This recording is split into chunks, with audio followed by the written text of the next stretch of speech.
भरतपुर के दो लोगों को जिंदा जलाने का मामला बेहद सरगर्म होता जा रहा है।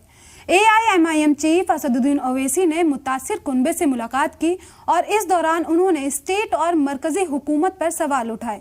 ओवैसी ने क्या कुछ कहा बताएंगे इस वीडियो में। हेलो, आदाब, नमस्कार, मैं यास्मीन और आप देख रहे हैं जी सलाम डिजिटल।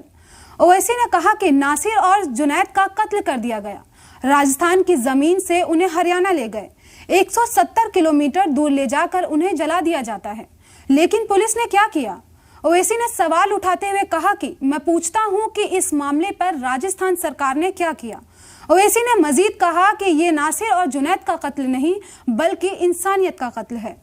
जुनैद के कत्ल से 13 बच्चे यतीम हुए हैं। जुनैद के भाई का दिमागी तवाजुन भी ठीक नहीं है। मामले के मुल्जिमान को बीजेपी सपोर्ट कर रही है और कांग्रेस खामोशी से बैठी है। मैं पूछता हूं, कहां है रूल ऑफ लॉ? मैं अपील करता हूं कि इस तरह के लोगों की मदद करना छोड़ दें। इस दौरान जी सलाम से खास बातचीत में ओवैसी ने कहा, मैं पीएम मोदी से अपील करता हूं कि इन मामलों पर रोक लगाएं। ये जुल्म कब तक चलेगा? इसी तरह की और खबरों के लिए जुड़े रहिए जी सलाम डिजिटल के साथ।